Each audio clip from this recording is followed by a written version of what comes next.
ஒரு புகழ்பெற்ற ஜப்பானிய சாமுராய் வீரன். வாள் வீசுறதுல ரொம்ப கெட்டிக்காரன். ஒரு கடுமையான போரில் கலந்து கொண்டுட்டு களைச்சி போய் திரும்பி வந்தான். படுக்கையில் விழுந்தான். பக்கத்தில் என்னமோ சத்தம் கேட்டுது. திரும்பி பார்த்தான்.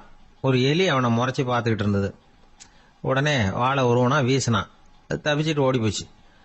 எவ்வளோ முயற்சி பண்ணி பார்த்தா முடியல. கடைசியில் அந்த வாள் முறிஞ்சு போனது தான் மிச்சம். ஒரு பக்கம் அவனுக்கு இது அவமானமாக போயிட்டுது, இன்னொரு பக்கம் பயமாக போயிட்டுது. எவ்வளவோ போர்களில் எதிரிகளை பந்தாடினவன் அவன் ஒரு எலிகிட்ட தோத்து போயிடுறதா அவனால் சகிச்சிக்க முடியல. மனைவி கிட்ட சொன்னான் இப்படி நடந்துட்டுதுன்னு. அவள் சிரிச்சா.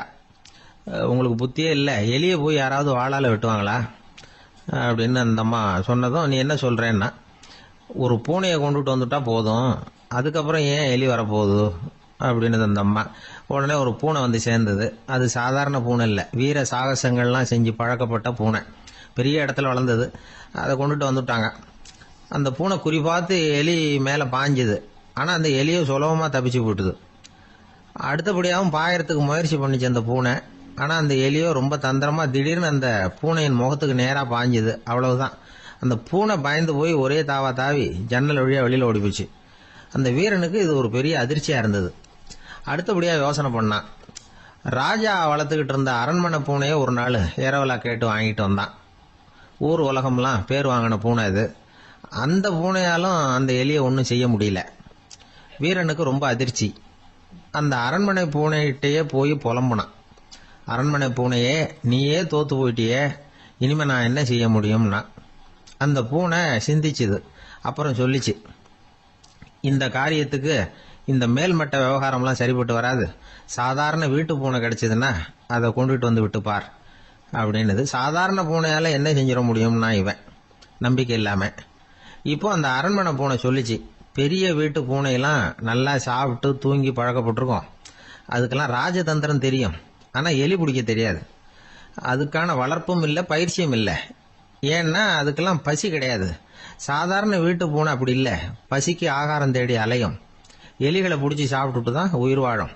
அதனால் அதுகளுக்கு எலியை பிடிக்கிற எல்லா உத்திகளும் தெரியும், எங்களுக்கு தெரியாது அப்படின்னது. அது சரியே, அதுவும் பூனை தான், நீயும் பூனை தான், அதால் முடிகிற காரியம் ஏன் உன்னால் முடியல அப்படின்னு கேட்டான் இவன். இதுக்கு அந்த பூனை சொல்லிச்சு, இதே கேள்வியை நானும் கேட்டேன், உன்னுடைய தந்திர முறை என்னன்னு கேட்டேன். அதுக்கு பதில் சொல்லாமல் படுத்து தூங்கி போச்சு. அதை மறுபடியும் எழுப்பி கேட்டேன், அதுக்கு கோவம் வந்துட்டுது. இதில் என்ன தந்திர முறை வேண்டியிருக்கு, நான் ஒரு பூனை, அவ்வளவுதான். பூனைன்னா பூனை, பூனை எலியை பிடிக்கும், நான் எலியை பிடிக்கிறேன், அவ்வளவுதான்னுது அப்படின்னு சொல்லி விவரமாக சொல்லிச்சு அந்த அரண்மனை பூனை. உடனே ஒரு சாதாரண பூனையை கொண்டுட்டு வந்துட்டாங்க. கொண்டாந்து விட்டா அது பார்க்கறதுக்கு ரொம்ப சாதாரணமாக தெரிஞ்சுது. இந்த வீரனுக்கு நம்பிக்கை வரல. இருந்தாலும் அதை கொண்டுட்டு வந்து வீட்டுக்குள்ளே விட்டான். ஒரே நிமிஷம் அந்த எலியை கவிட்டு வெளியில் ஓடி போச்சு. மேலிடத்து பூனைகள்லாம் இதை வேடிக்கை பார்த்துக்கிட்டு வெளியில் நின்றுக்கிட்டு இருக்குது. எல்லாரும் மெதுவாக அந்த பூனையை நெருங்கி, உங்ககிட்ட அப்படி என்ன தனிப்பட்ட திறமை, அதோட ரகசியம் என்னன்னு கேட்டாங்க.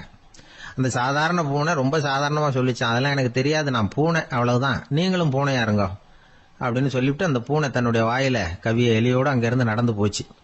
இந்த கதையிலேருந்து நாம் புரிஞ்சிக்க வேண்டிய தத்துவம் என்னன்னா, நீயாக இரு. இதுதான் அந்த தத்துவம். நம்ம ஒவ்வொருத்தருக்கு உள்ளேயும் ஒரு தனித்தன்மை இருக்கு. இதை அவங்கவுங்க புரிஞ்சுக்கிட்டு உண்மை இயல்பு புரிஞ்சுக்கணும். நம்முடைய இயல்பு என்னங்கிறது நமக்கு தெரியணும். அதை கண்டுபிடிக்கிறது தான் உண்மையான கலை.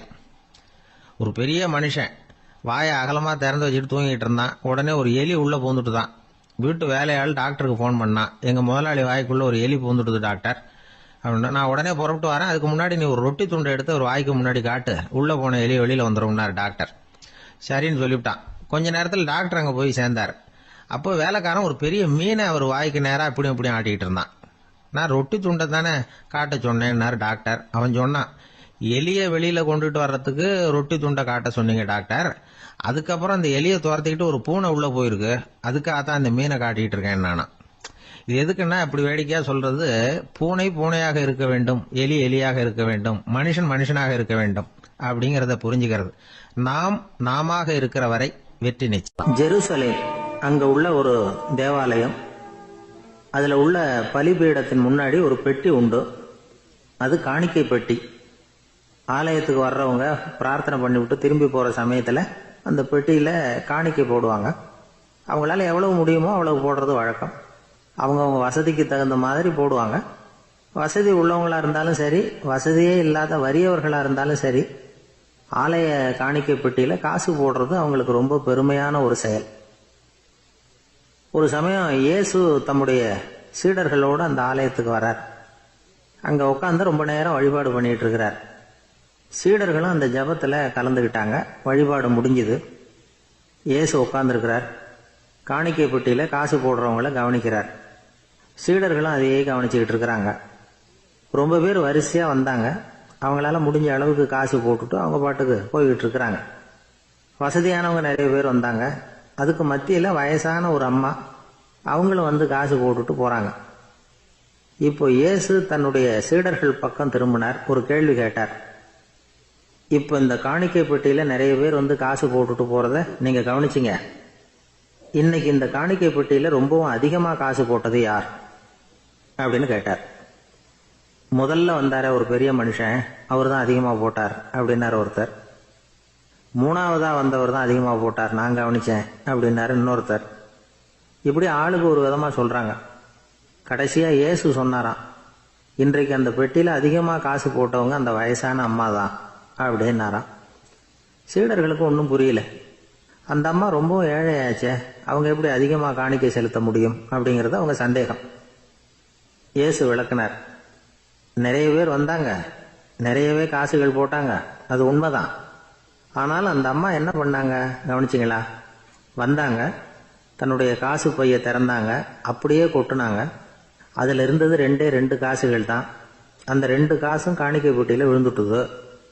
மற்றவங்கெல்லாம் தங்கள்கிட்ட இருந்த செல்வத்தின் ஒரு சிறு பகுதியை எடுத்து பெட்டியில போட்டாங்க.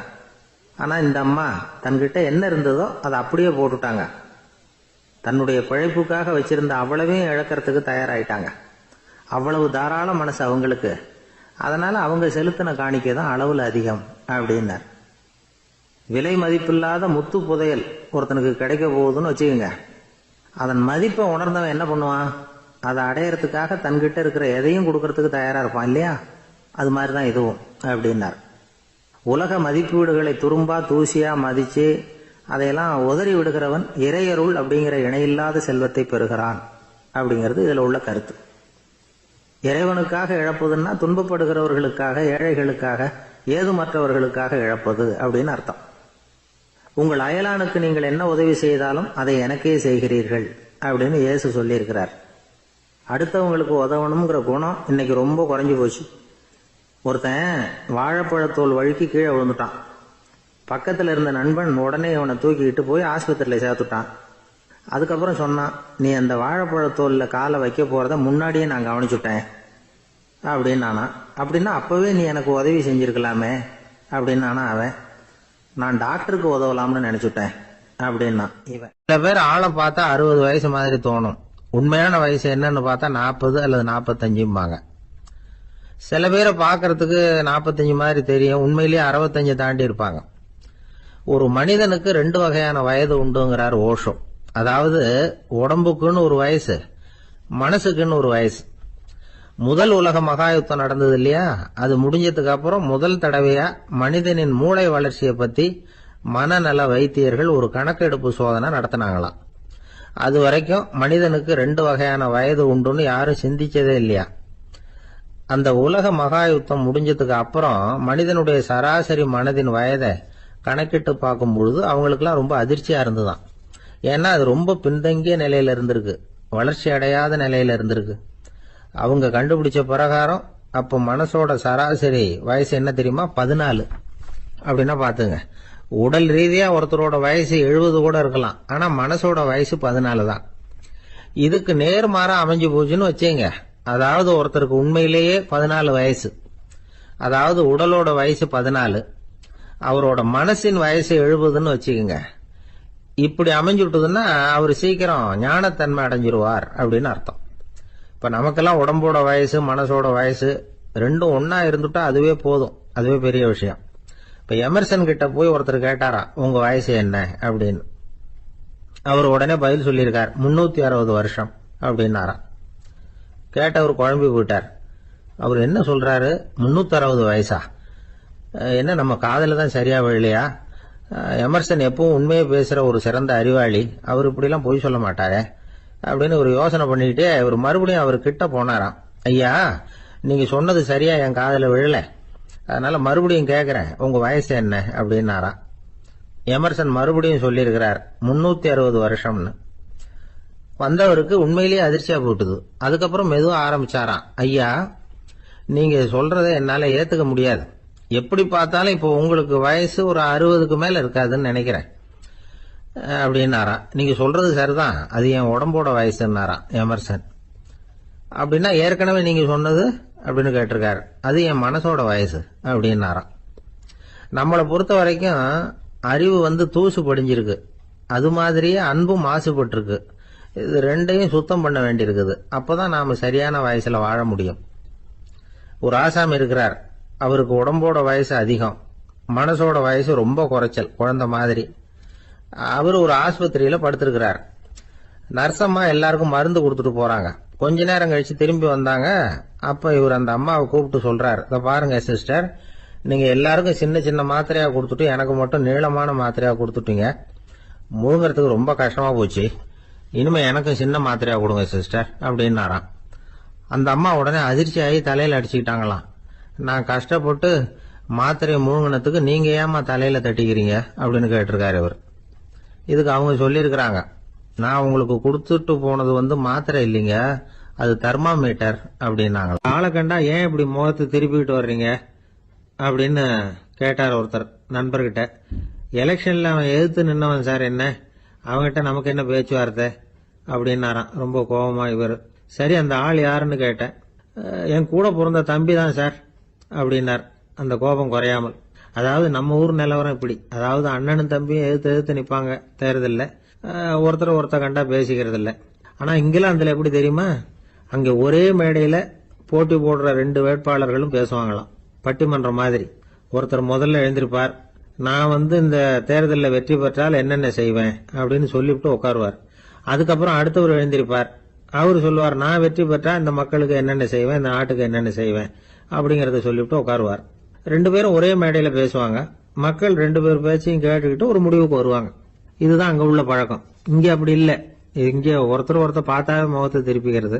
ஒரு தடவை இது மாதிரி ஒரு கூட்டம் நடந்துகிட்டு இருக்கு அங்க வெளிநாட்டுல தான். நேரத்துக்கு சரியா ஒரு வேட்பாளர் சேரல.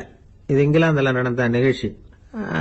அப்புறம் என்னாச்சுன்னா, ஒருத்தர் வந்துட்டாரு, இன்னொருத்தர் சேரல. அப்புறம் உடனே அந்த ஒருத்தர் வந்தவர் பேச ஆரம்பிச்சிட்டார். அதாவது அந்த இன்னொருத்தர் சார்பாவே பேசிட்டாராம். அதாவது அவர் வரல, நான் அவரு சார்பா நான் பேசிடுறேன்.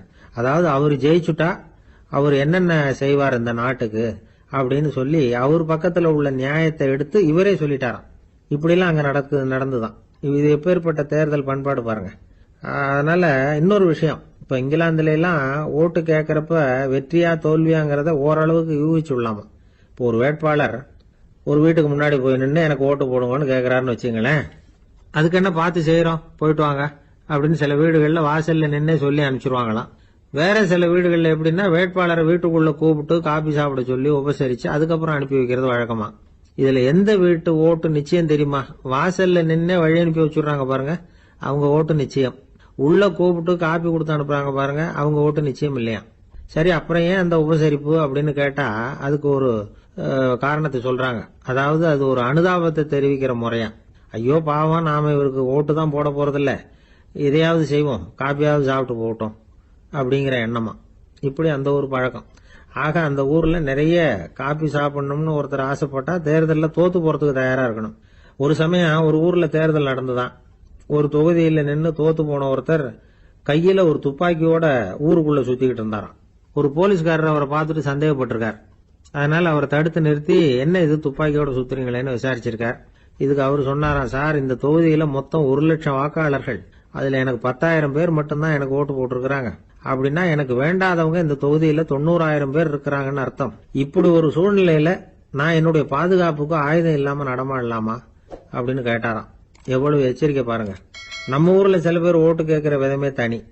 ஒருத்தர் ரொம்ப சாமர்த்தியமா ஓட்டு கேட்பாராம். அவர் எப்படின்னா, ஒரு வீட்டுக்கு போறாருன்னு வச்சுங்களேன், அந்த நேரம் அந்த வீட்டுக்காரரு என்ன செஞ்சுக்கிட்டு இருக்கிறாரோ அதே வேலையை இவரும் கொஞ்ச நேரம் செய்வாராம், அவருக்கு ஒத்தாசையா. அதுக்கப்புறம் மெதுவா பேச்சு கொடுப்பார், ஓட்டு கேட்பார், இது மாதிரி எலெக்ஷன்ல நிக்கிறேன் கவனிக்கணும்னு. அது மாதிரி ஒரு தடவை அவர் போனப்ப அங்க வந்து அவர் என்ன பண்ணிட்டு இருக்காரு, வீட்டுக்கு பின்னாடி மாட்டு கொட்டையில பால் கறந்துட்டு இருக்காரு ஒரு பசுமாட்டுக்கிட்ட. அந்த வீட்டுல இவர் ஓட்டு கேட்க போனவர் இவர் ஓடி போய் இன்னொரு சொம்பை எடுத்துக்கிட்டு அதே மாட்டுக்கு இன்னொரு பக்கம் போய் உட்காந்துக்கிட்டு இவரும் பால் கறக்க ஆரம்பிச்சிட்டார். எதிர உட்காந்துட்டு இருக்காரு அவரு, இவர் இந்த பக்கம் உட்காந்துருக்காரு. கீழே கொஞ்சம் குனிஞ்சு பார்த்தா ஒருத்தர் முகத்தை ஒருத்தர் பார்க்கலாம். கொஞ்ச நேரம் ஆனதுக்கு அப்புறம் இவர் மெதுவா அவர்கிட்ட பேச்சு கொடுத்தாராம். இது மாதிரி நான் எலெக்ஷன்ல நிக்கிறேன், நீங்க ஓட்டு போடணும், அதுக்காக தான் வந்தேன்னாராம். அது முடியாதுங்களேன்னாராம் அவரு. ஏன்னு கேட்டிருக்கார். நான் இந்த வீட்டுக்காரன் இல்ல, நானும் உன்ன மாதிரி ஓட்டு கேட்க வந்தவன் தான் அப்படின்னு. ஒரு ஊர்ல ஒரு குரு இருந்தார், ஜென் குரு. அவரை தேடிட்டு ஒரு மன்னர் வந்தார். வந்தவர் ஜப்பான் மன்னர். தோட்டக்கலையை பத்தி தெரிஞ்சுட்டு போறதுக்காக அவர் வந்தார். எப்படி தோட்டம் அமைக்கிறது அப்படிங்கறத பத்தி அந்த குரு விவரமா சொல்லி கொடுத்தாரு. ஒரு நாள் 2 நாள் இல்ல, 3 வருஷம் கத்து கொடுத்தார். அதுக்கப்புறம் சொன்னார், நான் கத்து கொடுத்துட்டேன், இனிமே நீங்க போகலாம், போய் தோட்டம் அமைக்கலாம், அதுதான் உங்களுக்கு பரிசை. தோட்டம் அமைச்ச பிறகு சொல்லி அனுப்புங்க, நான் வந்து பாக்குறேன். நீங்க இங்க என்னவெல்லாம் கத்துக்கிட்டீங்களோ அதையெல்லாம் அங்க செயல்முறையில செஞ்சு காட்டுங்க அப்படின்னு சொல்லி அனுப்பி வச்சார். மன்னர் போனார். அரண்மனைக்கு பக்கத்திலேயே ஒரு பெரிய தோட்டத்தை உண்டு பண்ணினார். அழகான மரங்களையும் செடிகளையும் உருவாக்கினாரு. கிட்டத்தட்ட 1000 தோட்டக்காரர்களை பயன்படுத்தி 3 வருஷங்கள் முயற்சி பண்ணி அந்த அழகான தோட்டத்தை உருவாக்கினார். குரு கிட்ட இருந்து செய்தி வந்தது, நாளைக்கு வந்து தோட்டத்தை பாக்குறேன் அப்படின்னு. மன்னர் உடனே சுறுசுறுப்பாயிட்டார். முதல் நாளே தோட்டத்தை சுத்தப்படுத்தினார். ராத்திரி பூரா யாரும் தூங்கல. எல்லாருக்கும் தோட்டத்தை ஒழுங்குபடுத்துற வேலை. அது அந்தந்த இடத்துல ஒழுங்கா இருக்குதா அப்படின்னு சரி பார்த்தாங்க. ஒரு தவறும் இல்லாத வகையில அதை ஒழுங்குபடுத்தினாங்க. மறுநாள் குரு வந்தார், தோட்டத்தை பார்த்தார். அவருக்கு கோபம் வந்துட்டுது. மன்னருக்கு ஆச்சரியம், எப்பவும் சிரிச்சுக்கிட்டே இருக்கிறவர் இப்ப எப்படி இருக்கிறாரே அப்படின்னு. மெதுவா குரு கிட்ட போய் எல்லாம் சரியா தானே இருக்குது அப்படின்னார். எல்லாம் சரிதான், ஆனாலும் எங்கே அந்த பொன்னிற காற்று அப்படின்னார். உதிர்ந்த இலைகள், பொன் மஞ்சள் நிற இலைகள் காற்றில் அப்படி புரண்டு ஓடுவதை நான் பார்க்க முடியவில்லையே அப்படின்னாராம். அது இல்லாம இந்த தோட்டம் உயிரோட்டம் உள்ளதா இருக்காது, இதுல பாடல் இல்லை, ஆடல் இல்லை, அதெல்லாம் இல்லாம இந்த தோட்டம் ரொம்பவும் செயற்கையா தெரியுதுன்னாராம். மன்னர் இப்பதான் யோசனை பண்ணார். கீழே கிடந்த காஞ்சி போன இலைகள் மட்டும் இல்ல, மரத்துல இருந்த காஞ்சி போன இலைகளையும் அப்புறப்படுத்தி சுத்தமா வச்சிருக்கிறார். இறப்பும் வாழ்க்கையினுடைய ஒரு பகுதி தான். மரணம்ங்கிறது வாழ்க்கைக்கு எதிரானது அல்ல, அதை நிரப்பும் ஒரு பகுதி தான் அது. மரணம் இல்லையில் வாழ்க்கையே இல்லை அப்படிங்கிறது பெரியவங்க கருத்து. இப்ப அந்த தோட்டம் அழகாதான் இருக்குது, இருந்தாலும் அது ஒரு ஓவியம் மாதிரி உயிர் இல்லாமல் இருக்கு. குரு ஒரு வாளியை கையில எடுத்துக்கிட்டார். தோட்டத்தை விட்டு வெளியில போனார். ஏற்கனவே வீசி எறிந்த அந்த சருகுகளை எல்லாம் அள்ளி கொண்டுட்டு வந்தார். உள்ள எல்லா இடங்கள்லயும் அதை வீசினார். உடனே காத்து அந்த காய்ந்த சருகுகளையும் பழுத்த இலைகளையும் அசைக்க ஆரம்பிச்சுட்டுது. இப்போ அங்க சலசல சத்தம், சங்கீதம், இலைகளின் நடனம், ஓவியம் மாதிரி இருந்த அந்த தோட்டத்துக்கு இப்போ உயிர் வந்துட்டுது. இதுதான் அந்த பொன்னான காற்று அப்படின்னாராம் குரு. மன்னருக்கு புரிஞ்சுது. மிகப்பெரிய ஜென் கேள்வி ஒன்று உண்டு. உம்மான் அப்படிங்கிற ஒரு பெரிய குருவை பார்த்து துறவி ஒருத்தர் கேட்டாராம், இலைகள் எல்லாம் கீழே விழுந்து மரங்கள் மொட்டையாக இருக்கும் பொழுது என்ன நடக்கும்? இதுதான் கேள்வி. இதுக்கு உம்மான் சொன்ன பதில் பொன்னான காற்று, தி கோல்டன் விண்ட் அப்படின்னாராம். இதுக்கு என்ன விளக்கம்னா, உன்னுடைய எண்ணங்கள் எல்லாம் உன்னுடைய மனசிலிருந்து கீழே விழுந்து உனது உள்ளுணர்வானது மொட்டையாக நிற்கும் நிலைதான் அது. உனது வேர்களின் அருகில் காற்று வீசுகிறது. எல்லா எண்ணங்களும் உன்னிலிருந்து வெகு தூரத்துக்கு புரண்டு கொண்டே சென்று விடுகிறது. நீ அவற்றை கடந்து விட்டால் நீ அவைகளுக்கெல்லாம் மேலெழுந்து கீழே பார்ப்பவனைப் போல நிற்க ஆரம்பித்து விடுவாய். அதுதான் தியானம் என்பது அப்படின்னு சொல்றாங்க. தியானம்ங்கிறது எண்ணத்துக்கு எதிரானது இல்ல, தியானம்ங்கிறது எண்ணங்களை கடந்து செல்வதுதான். அதுக்கப்புறம் நாம பொன்னிற காற்றுல ஆட ஆரம்பிச்சிருவோம். இதுதான் பெரியவர்கள் சொல்றது. என்கிட்ட ஒருத்தர் தோட்டம் அமைக்கணும்னு யோசனை கேட்டு வந்தார். எல்லாம் சொல்லி கொடுத்தேன். செடிகள்லாம் செழிப்பா வளரணும்னா வேர் காயாம பாத்துக்குங்க, தினமும் தண்ணி விடுங்க அப்படின்னு சொல்லி அனுப்பி வச்சேன். 1 மாசம் கழிச்சு ஒரு தோட்டத்தை பாக்குறதுக்காக போனேன். போய் பார்த்தா எல்லா செடியும் வாடி கிடக்குது. என்னங்க இப்படி பண்ணிவிட்டீங்கன்னு. நீங்க சொன்னபடிதான் செஞ்சேன்னார். என்ன செஞ்சீங்கன்னு கேட்டேன். வேர் காயாம பாத்துக்க சொன்னீங்க, தினமும் ஒரு தடவை எல்லா செடியையும் ஒவ்வொன்னா புடுங்கி பார்த்து வேர் காயாம இருக்கா அப்படின்னு பார்த்துட்டு அதுக்கப்புறம் தண்ணி பாய்ச்சனே, அவ்வளவு. ஒரு நண்பர் ஆனந்தமா சிகரெட் பிடிச்சிக்கிட்டு இருந்தார். இந்த பழக்கத்தை விட்டுடுங்களேன் அப்படின்னு சொல்லி பார்த்தோம். விட்டுடலாம்னு தான் பாக்குறேன், ஆனா முடியலையேன்னார். மனசு வச்சா எல்லாம் முடியும் அப்படின்னும். அவர் கொஞ்ச நேரம் யோசனை பண்ணார். அப்புறம் சொன்னார், சரி சார், இதுதான் நான் பிடிக்கிற கடைசி சிகரெட் அப்படின்னு சொல்லி ரொம்ப அழுத்தமா புகையை உள்ளுக்கு இழுத்தார். அதுக்கப்புறம் அந்த துண்டு சிகரெட்டை வீசி எறிஞ்சுட்டார். ஒருத்தர் இது மாதிரி தீர்மானம் பண்ணி தன்னுடைய கடைசி சிகரெட்டை தூக்கி எறிஞ்சுட்டாருன்னா அது ஒரு பெரிய விஷயம்தான். அதுக்கு பிறகு அவர் உடம்புல படிப்படியா என்னென்ன மாற்றங்கள் நடக்கும் அப்படிங்கறத பத்தி ஒரு விவர பட்டியலே வெளியிட்டு இருக்கிறாங்க. அது என்ன விவரம் தெரியுமா? ஒருத்தர் புகைப்பிடிக்கிற பழக்கத்தை நிறுத்துறாருன்னு வச்சுங்க. அப்படி அவர் நிறுத்தின 20 நிமிடங்களுக்குள்ள உயர் ரத்த அழுத்தம், உடல் வெப்பம், நாடி துடிப்பு இதெல்லாம் சரியான நிலைமைக்கு வந்துருதான். 8 மணி நேரத்துக்குள்ள இந்த ஸ்மோக்கர்ஸ் பிரீத் அப்படிங்கிற தன்மை மறைஞ்சிருதான். ரத்தத்துல உள்ள கார்பன் மோனாக்சைடு அளவு குறையுதான். ஆக்சிஜன் அளவு கூடுதான். சரியான அளவுக்கு வந்துருதான். ஒருத்தர் கடைசி சிகரெட்டை தூக்கி எறிஞ்சுட்டாருன்னா 24 மணி நேரத்துக்குள்ள மாரடைப்பு ஏற்படுறதுக்கான வாய்ப்பு குறைஞ்சுடுதான். 48 மணி நேரத்துக்குள்ள உணர்வு நரம்புகளின் முனைப்பகுதிகள் மறுபடியும் ஒன்னு சேர்ந்துருதான். அதனால நாக்கு சுவை உணர்வு, மூக்கின் முகரும் சக்தி இதெல்லாம் மேம்படுதான். நல்ல நிலைமைக்கு வந்துருதான். சிகரெட்டை நிறுத்தின 3 நாளுக்குள்ள மூச்சு விடுறது சுலபமாயிடுதான். இப்படி அவங்க பட்டியல் நிறைய சொல்றாங்க. 2 அல்லது 3 மாசத்துக்குள்ள என்ன ஆகும் தெரியுமா? ரத்த ஓட்டம் மேம்படுது, நடக்கிறது சுலபமாயிடுது. நுரையீரல் கொள்ளளவு 30% அதிகரிக்குது. 1 இருந்து 9 மாசத்துக்குள்ள சுவாச குறைபாடுகள் நீங்குது. நுரையீரல்ல இருக்கக்கூடிய இந்த அசுத்தம் வடிகட்டும் திசுக்கள் சரியா வேலை செய்ய ஆரம்பிச்சிருது. 1 வருஷத்துக்குள்ள இந்த இதய அழுத்த நோய்க்கான வாய்ப்பு பாதியா குறைஞ்சிருது. இந்த சிகரெட்டை நிறுத்தின 5 வருஷத்துக்குள்ள ஒரு நாளைக்கு 1 பாக்கெட் சிகரெட் பிடிக்கிறவர்கள்ல நுரையீரல் புற்றுநோயினால சாகிறவர்கள் எண்ணிக்கை பாதியா குறைஞ்சிருது. புற்றுநோய் செல்கள் சீரமைக்கப்படுது. ஆக ஒருத்தர் புகைக்கிறத விட்டுணும்னு தீர்மானம் பண்ணி தன் கையில இருக்கிற சிகரெட்டை இதுதான் கடைசின்னு சொல்லி தூக்கி எறிஞ்சுட்டா அதுக்கப்புறம் படிப்படியா இவ்வளவு நன்மைகளும் மாற்றங்களும் ஏற்படுறதாக இந்த அமெரிக்கன் கேன்சர் சொசைட்டி தெரிவிச்சிருக்குது. அதனால புகைப்பழக்கம் உள்ளவங்க இதெல்லாம் கொஞ்சம் யோசிச்சு பார்த்து அந்த பழக்கத்தை விட்டு விடுறது ரொம்ப நல்லது. ஆனா அதையெல்லாம் நாம சொன்னா யாரு கேட்கறாங்க? என்னுடைய நண்பர் ஒருத்தர் புகைப்பழக்கம் உள்ளவர். அவர் என்கிட்ட சொன்னார், சார், சிகரெட் பிடிக்கிற பழக்கத்தை விட்டு விடுறது என்னை பொறுத்த வரைக்கும் ஒன்றும் பெரிய கஷ்டமான செயல் இல்லை, அது ரொம்ப சுலபம் அப்படின்னார். எப்படி சொல்றீங்கன்னு கேட்டேன். நான் ஏற்கனவே 20 தடவை அந்த பழக்கத்தை விட்டுருக்கேன் சார் அப்படின்னா. ஒரு ஊர்ல ஒரு பெரியவர் இருந்தார். ஒரு நாள் அவரை தேடி ஒருத்தர் வந்தார். ஐயா, நான் கடவுளை பரிபூர்ணமா நம்புறேன் அப்படின்னார். சரி, அந்த நம்பிக்கை உனக்கு எப்படி வந்ததுன்னு கேட்டார் இவர். அவர் சொல்ல ஆரம்பிச்சார், ஐயா, எனக்கு கல்யாணம் ஆகி 10 வருஷம் ஆச்சு. ஆனாலும் குழந்தை பாக்கியம் இல்லை. அதுக்கு என்ன காரணமா இருக்கும்னு நான் யோசனை பண்ணிட்டு இருந்தப்போ நண்பர் ஒருத்தர் ஒரு ஆலோசனை சொன்னார்.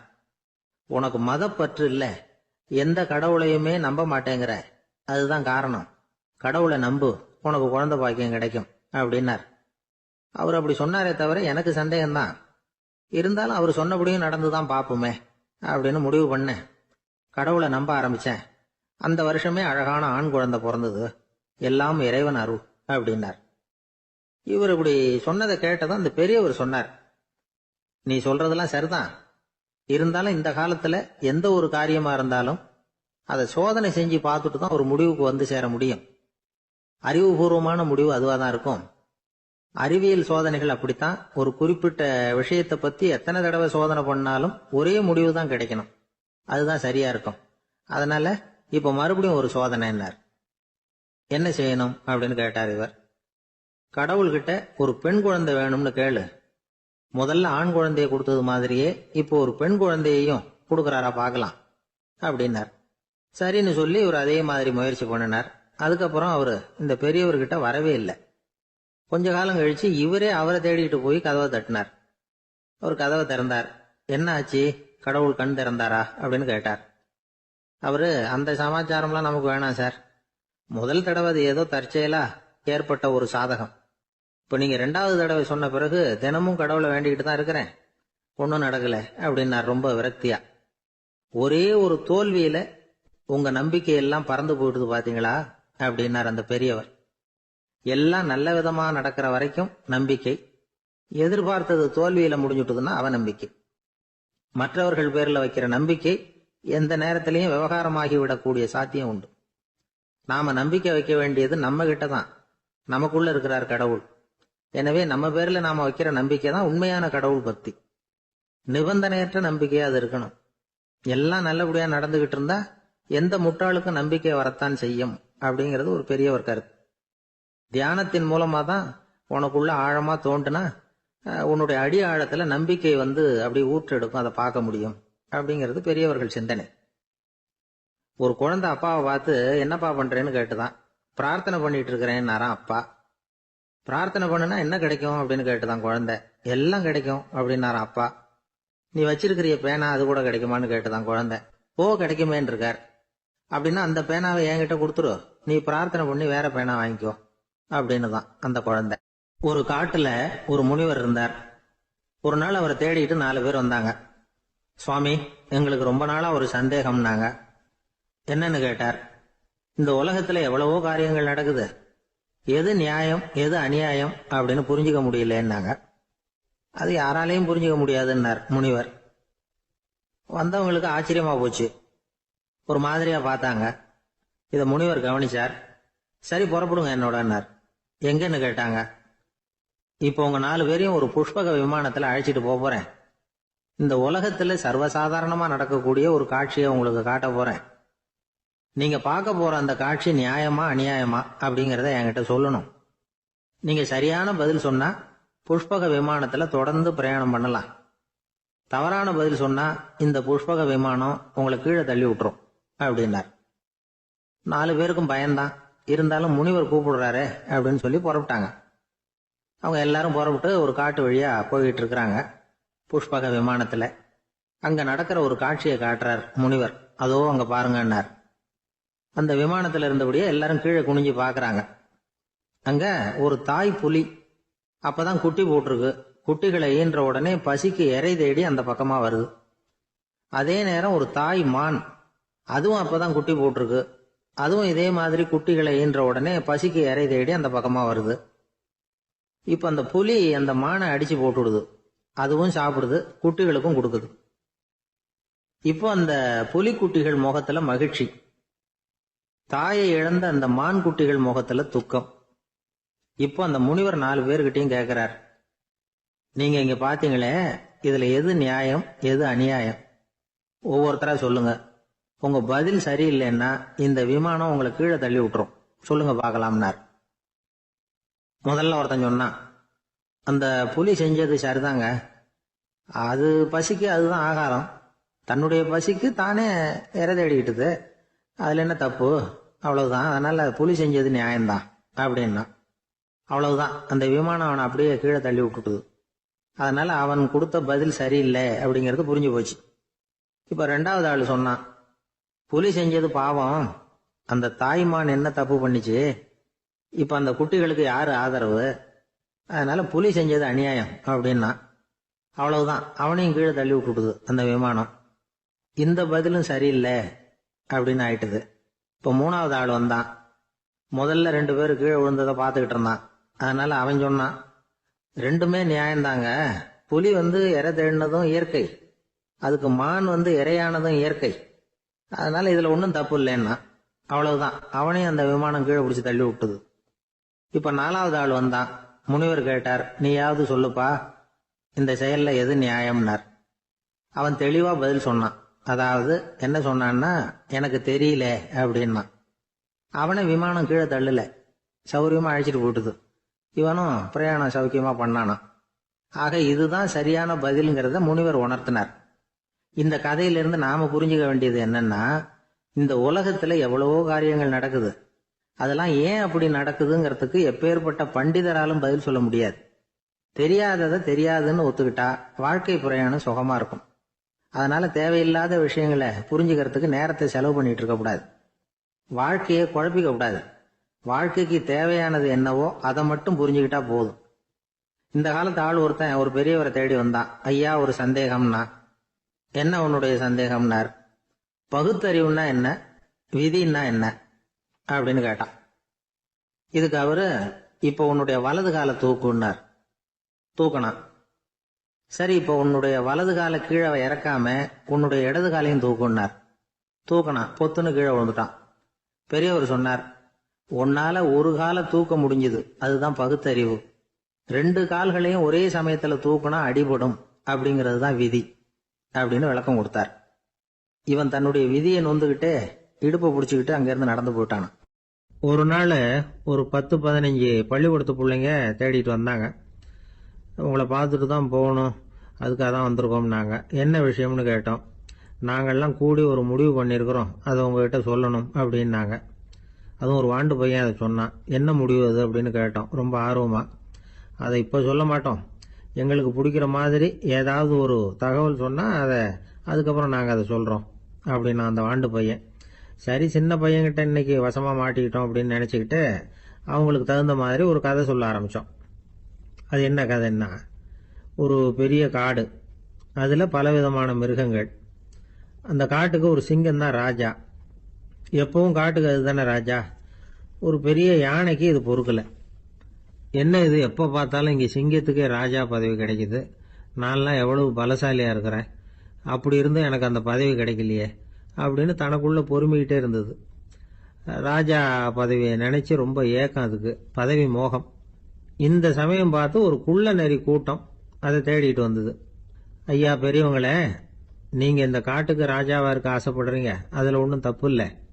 ஆனால் அதுக்கு முன்னாடி நீங்கள் எங்கள் கூட்டத்துக்கு கொஞ்ச நாள் தலைவராக இருங்க, அதாவது ராஜாவாக இருங்களேன், உங்களுக்கும் ஒரு ட்ரைனிங் கிடைச்சது மாதிரி இருக்கும் அப்படின்னு சொல்லியிருக்குது இந்த கூட்டம், குள்ள நெறி கூட்டம். இதை கேட்ட உடனே யானைக்கு ரொம்ப சந்தோஷம் தாங்கலை. அதுதான் எப்போன்னு பதவிக்காக காத்துக்கிட்டு இருக்குதே. இருந்தாலும் கொஞ்சம் பிகுவோட, சரி நீங்கள்லாம் இவ்வளவு தூரம் என்ன தேடிட்டு வந்து கேட்கறதுனால மறுக்க முடியல அப்படின்னு ரொம்ப ஏதோ அவளுக்கு சிரமப்பட்டு ஒத்துக்கிறது மாதிரி ஒத்துக்கிட்டது. ஏதோ உங்கள் ஆசைக்கு கட்டுப்படுறேன், கொஞ்ச நாள் உங்கள் கூட்டத்துக்கு ராஜாவாக இருக்கிறதுக்கு சம்மதிக்கிறேன் அப்படின்னுது. உடனே அந்த யானை ராஜ நட போட ஆரம்பிச்சிட்டுது. யானை சாதாரணமாக நடந்தாவே எப்படி இருக்குங்கிறது நமக்கு தெரியும். அதுவே ராஜ நடந்தால் எப்படி இருக்கும் கற்பனை பண்ணி பாருங்க. யானை முன்னாடி கம்பீரமாக போய்கிட்டு இருக்குது, தலைவர் இல்லையா, அதனால குள்ள நரிகள்லாம் ரொம்ப அடக்கமாக அது பின்னாடி அணிவகுத்து போயிட்டு இருக்குது. ராஜா வாழ்க, மன்னர் வாழ்க அப்படின்னு கோஷம் வேற. யானைக்கு தலைகால் புரியல, அவ்வளவு சந்தோஷம். அந்த யானைக்கு செருக்கு, ஆணவம் எல்லாம் ஏற்பட்டு போச்சு. அதுக்கப்புறம் அது தரையை பார்க்குமா, நிமிர்ந்து நடக்க ஆரம்பிச்சுட்டுது. தரையை பார்க்கறதே இல்லை. அப்படி போயிட்டு இருக்கிறப்போ ஒரு சதுப்பு நிலத்தில் திடீர்னு காலை வச்சுட்டுது. அவ்வளவுதான், கால் உள்ளே போயிட்டுது. இன்னொரு காலை எடுத்து வச்சுது, அதுவும் உள்ளே போயிட்டுது. அந்த 2 காலையும் எடுக்கிறதுக்காக அடுத்த 2 காலையும் அழுத்திச்சு, அதுவும் உள்ளே போக ஆரம்பிச்சுட்டுது. இப்போ 4 காலம் வசமாக சேத்துல அழுந்தி போச்சு, எடுக்க முடியல. குள்ள நரிகள்லாம் அதை சுற்றி சுற்றி வந்தது. சிலது சுற்றி நின்று டான்ஸ் ஆட ஆரம்பிச்சுட்டுது யானையை பார்த்துட்டு. இதை யானை பார்த்தது. என்ன இது, தலைவர் நான் தவிச்சுக்கிட்டு இருக்கிறேன், தொண்டர்கள்லாம் சுற்றி நின்று வேடிக்கை பார்த்துக்கிட்டு இருக்கிறீங்க, டான்ஸ் ஆடுறீங்க அப்படின்னு கேட்டுதான். தொண்டர்களே, தலைவர் நான் தவிச்சுக்கிட்டு இருக்கிறது உங்களுக்கு தெரியலையா? இப்போ உடனே உங்கள் தலைவரை காப்பாற்ற வேண்டியது உங்கள் கடமை இல்லையா அப்படின்னு கத்துச்சான் அந்த யானை. குள்ள நரிகளில் ஒன்று முன்னாடி நின்று அந்த யானையை பார்த்து தான், தலைவரே எங்களுக்கு ரொம்ப நாளாக ஒரு ஆசை, அந்த ஆசையை நிறைவேற்றிக்கிறதுக்காகத்தான் உங்களை எங்கள் தலைவராக ஏற்றுக்கிறோம்னு சொன்னோம் அப்படின்னு தான். என்ன ஆசைன்னு கேட்டிருக்கு யானை. யானை கறி சாப்பிட்டு பார்க்கணுங்கிறது எங்களுக்கு ரொம்ப நாளாக ஆசை, அது இன்னைக்கு தான் நிறைவேற போகுது அப்படின்னு தான் அந்த நரி. இதை கேட்ட உடனே அந்த யானை அப்படியே மூர்ச்சி ஆயிட்டு தான். நரிகள்லாம் அது மேலே ஏறி குதற ஆரம்பிச்சுட்டு தான். பதவி மேலே இருந்த பேராசை அந்த பலசாலியான யானையையே மாட்டி விட்டுட்டுது பார்த்தீங்களா அப்படின்னு சொல்லி முடித்தோம் இந்த கதையை அந்த சின்ன பிள்ளைங்க கிட்ட. சரிங்க, இப்போ நாங்கள் உங்களை தேடி வந்த விஷயம் என்னங்கிறத சொல்லவா அப்படின்னா ஒரு வாண்டு பையன். சீக்கிரம் சொல்லு தம்பி, சஸ்பென்ஸ் தாங்கலை அப்படின்னோம். அவன் மெதுவா எங்களை பார்த்து சொல்றான், எங்களுக்கு கொஞ்ச நாள் நீங்க தலைவரா இருந்தா தேவலை அப்படின்னு. கிபி 1078 வருஷம் மார்ச் மாதம் 19ஆம் தேதி திங்கட்கிழமை அதிகாலை நேரம் ஒரு குழந்தை பிறந்தது. எங்க தெரியுமா? காஸ்பியன் கடலுக்கு தெற்கே பாரசீக மொழி வழங்கிய தபரிஸ்தான் மாநிலத்துல ஜீலான்கிற புனித நகர், அதோட புறநகர் பகுதியில உள்ள நீப்புங்கிற ஊர்ல தான் அந்த குழந்தை பிறந்தது. அந்த இடம் இப்போ ரஷ்யாவில் இருக்கு. அந்த குழந்தை யாருன்னு நினைக்கிறீங்க? அதுதான் முஹித்தீன் பெருமான், ஆன்மீக சாதனைகள் புரிந்த மகான் முஹித்தீன் ஆண்டகை. தன்னுடைய 18வது வயசுல உயர்கல்விக்காக ஜீலான் நகரத்தை விட்டு பகுதாத் நகரத்துக்கு புறப்பட்டு போறார். இளம் பிராயம் தானே, அதனால துணைக்கு ஒரு வர்த்தக கூட்டத்தோட சேர்ந்து போயிட்டு இருக்கிறார். ரொம்ப தூரம் போகணும், ஒவ்வொரு இடமா தங்கி தங்கி போயிட்டு இருக்கிறாங்க. ஒரு இடத்துல ஒரு கொள்ள கூட்டம் பயங்கரமான ஆயுதங்களோட அவங்கள வழிமறிச்சுட்டுது. அந்த வர்த்தக கூட்டம் வச்சிருந்த பொருள்களை எல்லாம் அவங்க பறிச்சு விடுறாங்க. இவங்களும் பயந்துகிட்டு இருந்தது எல்லாத்தையும் அவங்க கிட்ட கொடுத்துடுறாங்க. முகைத்தீன் ஆண்டகை மட்டும் இதையெல்லாம் பார்த்துக்கிட்டு தனியா ஒதுங்கி நிக்கிறார். ஒரு 18 வயசு பையன் மட்டும் இப்படி தனியா அனாதை சிறுவன் மாதிரி நின்றுட்டு இருக்கிறத அந்த கொள்ளை கூட்டத்துல இருந்த ஒருத்தன் பாக்குறான். கிட்ட நெருங்கி வர்றான். அலட்சியமாவும் கிண்டலாவும் உங்ககிட்ட ஏதாவது இருக்குதா அப்படின்னு கேக்குறான். இவங்கிட்ட என்ன இருக்க போகுது அப்படிங்கிற நம்பிக்கையில அவன் அப்படி கேக்குறான். உடனே இவரு ஓ இருக்குதே, என்கிட்ட 40 தீனார் இருக்கு அப்படிங்கிறார். இப்படி சொல்லியும் அந்த கொள்ளைக்காரனுக்கு நம்பிக்கை வரல. என்னடா அவன் விளையாடாத, பொய் சொல்லாத, உண்மையை சொல்லு அப்படிங்கிறான். அவன் உண்மையைத்தான் சொல்றேன், என்கிட்ட 40 தீனார் இருக்கு அப்படிங்கிறார். இவர் எங்க வச்சிருக்கிற அப்படின்னு கேக்குறான். சட்டையின் விழாப்புறத்துல உள்ள பகுதியில அதை வச்சு தச்சிருக்கிறாங்க அப்படின்னு உண்மையை சொல்றார். உடனே கொள்ளை கூட்ட தலைவன் அதை கத்தியால கீறிப்பார் அப்படின்னு உத்தரவு போடுறான். அந்த சட்டையை கிழிக்கிறாங்க. உள்ள இருந்து 40 பொற்காசுகளும் பொல பொலன்னு கீழே கொட்டுச்சு. அதை பார்த்த உடனே அந்த கொள்ளை கூட்ட தலைவன் மலைச்சு போய் நின்னுட்டான். காசை பார்த்துட்டு அவன் மலைச்சு போகல, பொய் பேசாத அந்த பையனோட நேர்மையை பார்த்துட்டு அவன் அப்படி நின்னான். மெதுவா அந்த பையன் கிட்ட வந்தான். ஏன்பா நீ என்ன பணக்கார குடும்பமா அப்படின்னு கேட்டான். அப்படிலாம் இல்ல, எனக்கு அப்பா இல்ல, அம்மா மட்டும்தான் உண்டு. எங்க அப்பா எனக்குன்னு விட்டு போன சொத்தே இந்த 40 தீனார் தான் அப்படின்னாரு இவர். அப்படி இருந்துமா உண்மை பேசணும்னு ஆசைப்பட்டேன், என்கிட்ட ஒண்ணும் இல்லைன்னு ஒரு வார்த்தை சொன்ன உன்னை விட்டுருப்போமே அப்படின்னா அவன். அப்படி இல்லைங்க, நான் இறைவன் திருநாமத்தை அறியக்கூடிய கல்வி ஞானத்துக்காக இப்ப போயிட்டு இருக்கிறேன். இறைவன் திருநாமத்தை உச்சரிக்க வேண்டிய நாவால பொய் பேசக்கூடாதுன்னு எங்க அம்மா சொல்லி இருக்கிறாங்க. அதனால நான் எப்பவுமே பொய் சொல்ல மாட்டேன் அப்படின்னு என்னுடைய தாய்க்கு வாக்கு கொடுத்திருக்கிறேன் அப்படின்னாரு அவர். முகையத்தின் பெருமான் வார்த்தைகளை கேட்ட அந்த கொள்ளையர்கள் மனம் திருந்தி நல்லவங்களா ஆயிடுறாங்க. அந்த கொள்ளையர் தலைவன் பிற்காலத்துல ஒரு பெரிய மகான் ஆயிடுறார். பெரியவர்கள் வாழ்க்கையில நடக்கிற இது மாதிரி சம்பவங்கள் தான் நாம நல்ல விதமா வாழறதுக்கு துணையா இருக்கும். அந்த காலத்துல கொள்ளையர்களே பெரியவங்க செயலை பார்த்து மனம் திருந்தி இருக்கிறாங்க. இந்த காலத்துல யார் இப்படி இருக்கிறா? இந்த காலத்துல மகான் ஒருத்தரை பார்த்தேன், எனக்கு வேண்டியப்பட்ட மகான். ஏங்க நீங்களும் மகான் ஆகிறதுக்கு முன்னாடி கொள்ளை அடிச்சுட்டு இருந்தீங்களா அப்படின்னு கேட்டேன். அவர் மெதுவா கண்ணை திறந்து என்ன நிமிந்து பார்த்தார். அப்படி இல்லப்பா, நான் கொள்ளை அடிக்கிறதுக்காகத்தான் மகானாவே ஆகி இருக்கிறேன் அப்படின்னு சொல்லிவிட்டு மறுபடியும் கண்ணை மூடிட்டார். ஊர்ல ஒரு சிற்பி இருந்தார். சிற்பின்னா அவர் ரொம்ப திறமையுள்ளவர். அதாவது எங்கேயாவது ஒரு கல்லு கிடந்தா போதும், அதை அப்படியே எடுத்துட்டு வருவார். கொஞ்ச நாள் கழிச்சு அவர் இடத்துக்கு போய் பார்த்தா அழகா ஒரு சிற்பம் உட்கார்ந்துருக்கும். இந்த கல்லா கிடந்தது சிற்பமா மாறி இருக்கும். அந்த அளவுக்கு பண்ணிவிடுவார் அப்பேற்பட்ட சிற்பி. எப்படிங்க அவ்வளவு மோசமான ஒரு கல்லுல இருந்து இவ்வளவு அழகா ஒரு சிற்பத்தை உங்களால வடிக்க முடிஞ்சது அப்படின்னு கேட்டா, அது ஒன்றும் பெரிய விஷயம் இல்லைங்க. இந்த சிற்பம் ஏற்கனவே அந்த கல்லுக்குள்ள இருந்தது. இதை சுத்தி இருக்கிற வேண்டாத பகுதிகளெல்லாம் உளியால கொத்தி எடுத்துவிட்டேன், அவ்வளவுதான் என் வேலை. உடனே உள்ள இருந்தது வெளியில வந்துட்டுது அப்படிம்பார். அந்த அளவுக்கு திறமைசாலி. ஒரு சின்ன பாறை இல்லைன்னா கருங்கல்ல பார்த்துட்டாருன்னா போறோம், விடமாட்டார். அந்த கல்லோட அமைப்பை கவனிச்சு பார்த்துட்டு இதுக்குள்ள ஒரு வீரன் ஒளிஞ்சிருக்காம்பார். அவர் கண்ணுக்கு அதுக்கு தெரியும். இந்த கல்லுக்குள்ள ஒரு துறவி உட்கார்ந்துருக்காரும்பார். நமக்கெல்லாம் வெறும் கல்லாதான் தெரியும். இந்த கல்லுக்குள்ள ஒரு நடன மங்கை நடனம் ஆடிக்கிட்டு இருக்கா அப்படிம்பார். உடனே அந்த கல்லை கொண்டுகிட்டு வருவார். அவர் சொன்னது மாதிரியே உள்ள இருக்கிற அவங்களையெல்லாம் வெளியில கொண்டுட்டு வந்துருவார். அதாவது வேண்டாத பகுதிகளெல்லாம் கொத்தி எடுத்துருவார். அவரு மொழியில சொல்ல போனா, இந்த சிற்பிக்கு ரொம்ப நாளா மனசுக்குள்ள ஒரு ஆசை. அதாவது உண்மை, தூய்மை, இதுக்கு உதாரணமா இருக்கக்கூடிய புத்தர் சிலைய வடிக்கணும் அப்படிங்கிறது அவரோட ஆசை. ஆனா அந்த ஆசை நிறைவேறாமலே இருந்துகிட்டு வந்தது. அதுக்கு என்ன காரணம்னா, அதுக்கு தகுந்த மாதிரி ஒரு கல்லு கிடைக்கல. கல்லு கிடைச்சா அதை செஞ்சிருவாரு. ரொம்ப காலமா அங்கங்க தேடி அலைஞ்சார். இந்த புத்தர் சிலை வடிக்கிறதுக்கு பொருத்தமா ஒரு கல்லு கிடைக்குமா அப்படின்னு சொல்லி கண்ணுல படுற கல்லையெல்லாம் உத்து உத்து பார்ப்பார். உள்ள புத்தர் இருக்காரான்னு கவனிப்பார். இருக்கிற மாதிரி எதுவும் தெரியல அவர் கண்ணுக்கு. சரி, இதுக்கு என்ன செய்யலாம்னு யோசனை பண்ணார். நேரா ஒரு புத்த மடாலயத்துக்கு போனார். அங்க இருக்கிற ஒரு புத்த துறவியை சந்திச்சார். அவர்கிட்ட விசாரிச்சார், சுவாமி, புத்தரின் தூய்மை ஒளிஞ்சிருக்கிற அந்த கல் எங்க கிடைக்கும் அப்படின்னார். அந்த கல் இருக்கிற இடம் எதுன்னு இன்னமும் உங்களுக்கு தெரியலையா அப்படின்னு கேட்டார் துறவி. இல்லைங்க, அதுக்காகத்தான் அலைஞ்சிக்கிட்டு இருக்கிறேன் அப்படின்னாரு இவரு. சரி, கவலைப்படாதீங்க, ஏன் கூட வாங்க காட்டுறேன் அப்படின்னு அழைச்சிட்டு போனார். எங்க போனார்னா, அந்த மடாலயத்தின் பின்பக்கம் போனாங்க. 2 பேரும் போனாங்க. அங்க போய் பார்த்தா அங்க ஒரு கிணறு இருந்தது. என்ன அது, நாம கேட்டது கல்லு, இவர் அழைச்சிட்டு வந்து காட்டுறது கிணறு அப்படின்னு இவருக்கு சந்தேகம். ஒரு மாதிரியா பார்த்தார்.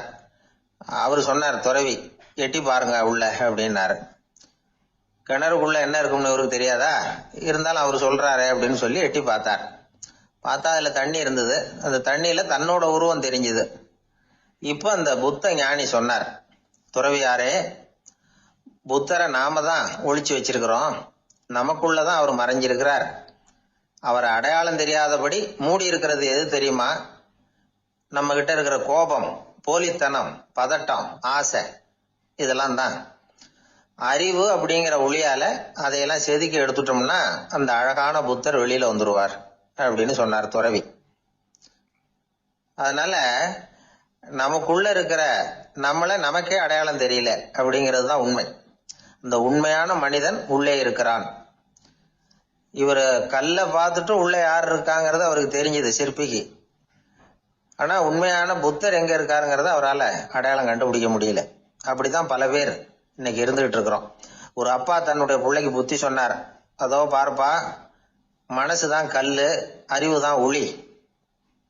உன்னுடைய மனசுங்கிற கல்ல அறிவுங்கிற ஒளியால செதுக்கி அழகான மனிதனா நீ வெளியில வரணும்னார். அதுக்காக தான்ப்பா தேடிட்டு இருக்கேன்னா அவன்.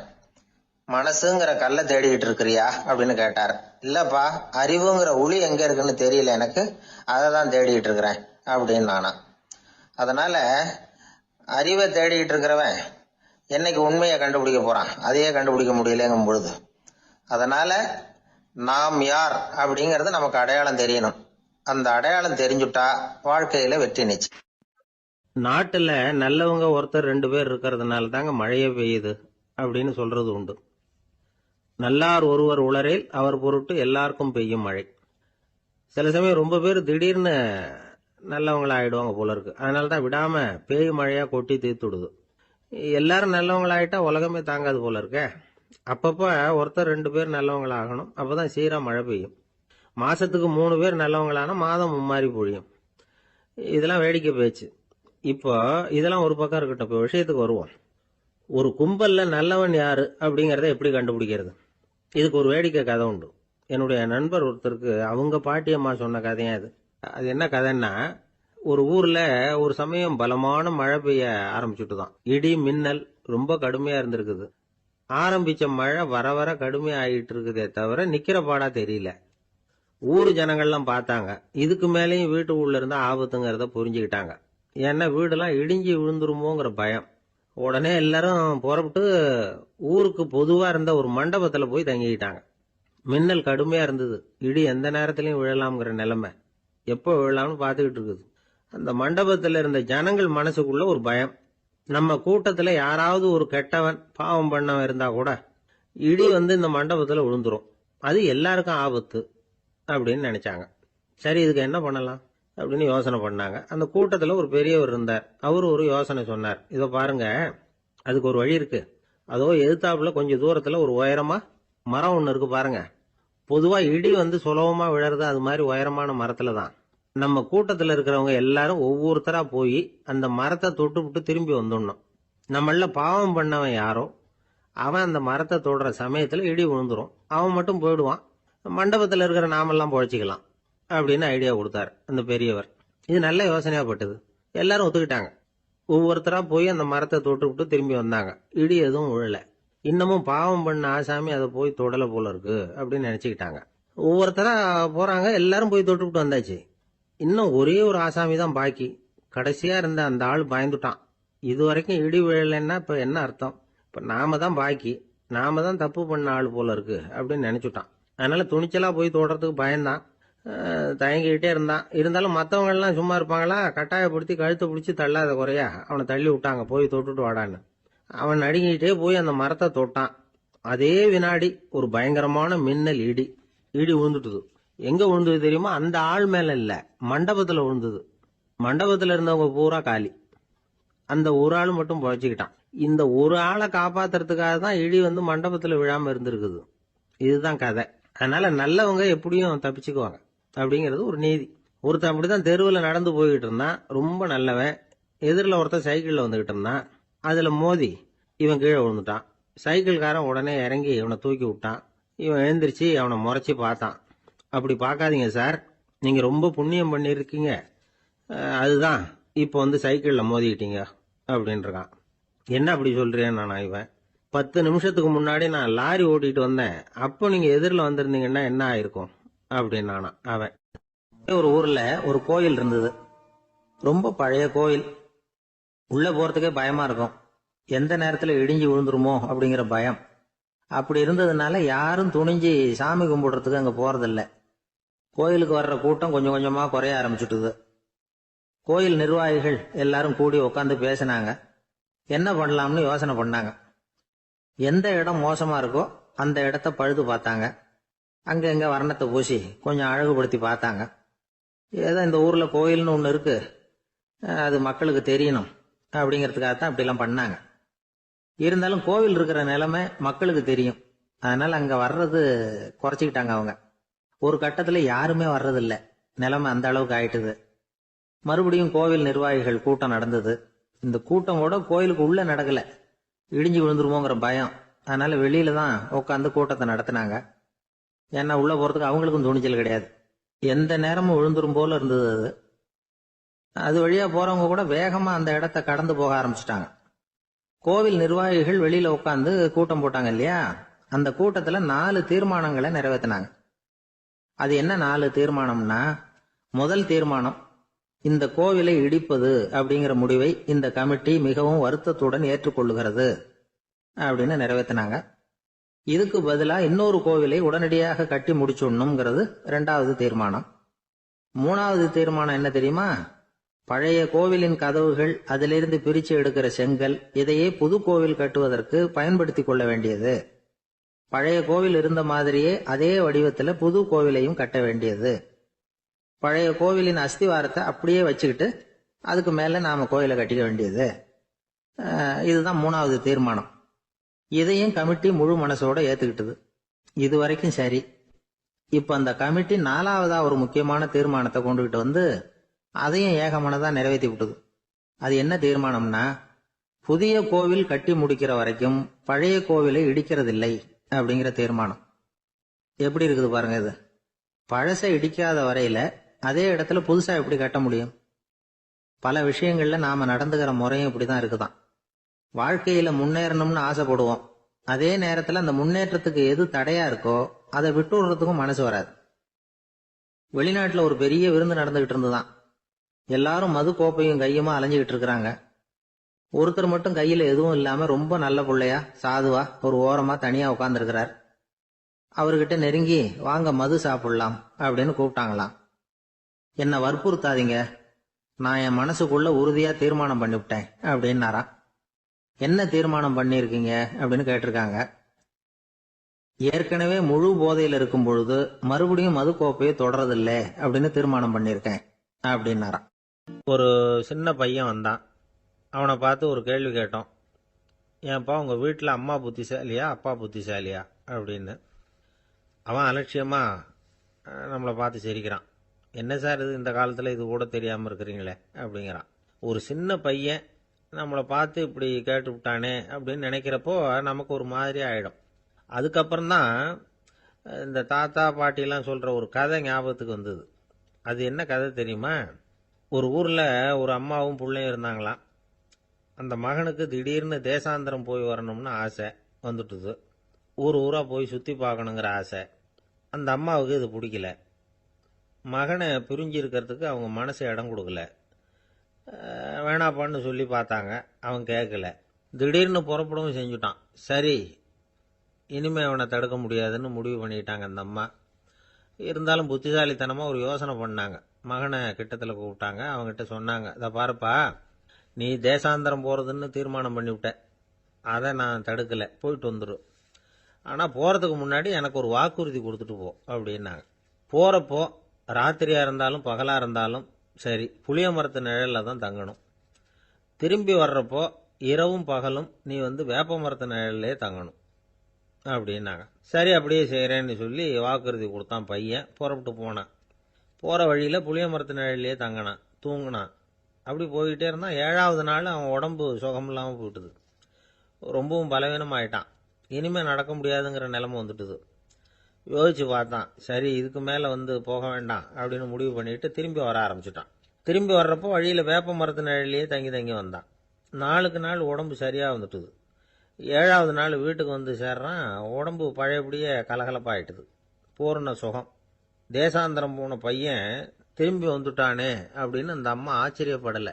ஏன்னா அவங்களுக்கு தெரியும் இப்படி ஆகும்னு. பையன் சீக்கிரமாக திரும்பி வரணுங்கிறதுக்காக தான் அவங்க அந்த யோசனையை சொன்னாங்க. என்ன விஷயங்கிறதையும் அவங்களே சொன்னாங்க. மகனே, புளிய மரத்து நிழல் உடம்புக்கு உஷ்ணத்தை கொடுக்கும், சீக்கம் உண்டாக்கும். அதனால் நீ தொடர்ந்து புளிய மரத்து நிழலில் தங்கினாவே நோய்க்கு ஆளாயிட்ட. அதனால் பயணத்தை முடிச்சுக்கிட்டு திரும்பி வரணுங்கிற முடிவுக்கு வந்துட்ட. திரும்பி வர்றப்போ நீ தங்கினது வேப்ப மரத்து நிழல். அது உடம்புக்கு குளிர்ச்சியை தரக்கூடியது, நோயை தீர்க்கக்கூடியது. அதனால் சுகமாக வீட்டுக்கு சேர்ந்துட்ட. உன்னோட தேசாந்திர பயணத்தை தடுக்கிறதுக்காக தான் இப்படி பண்ணினேன் அப்படின்னாங்களாம் அந்த அம்மா. பார்த்தீங்களா அம்மாவோட புத்திசாலித்தனத்தை? அப்பாவாக இருந்தால் இப்படியா பண்ணுவார்? ஒரு அப்பா பையன்கிட்ட 10 ரூபா கொடுத்து இதை எடுத்துக்கிட்டு அடுத்த ஊருக்கு போய் அங்கே இருக்கிற மாமா கிட்ட இதை கொடுத்துட்டு வாடா, வழியில் எங்கேயாவது மரத்தடியில் படுத்து தூங்கி விடாதே அப்படின்னு எச்சரிக்கை பண்ணி அனுப்புனாராம். பையனுக்கு எச்சரிக்கையாக வாழறது எப்படிங்கிறத கற்றுக் கொடுக்கறதுக்காக இப்படி பண்ணார். அவன் பணத்தை வாங்கிக்கிட்டு போனான். அப்பா சொன்னதை மறந்துட்டு ஒரு மரத்தடியில் படுத்து தூங்கிட்டான்.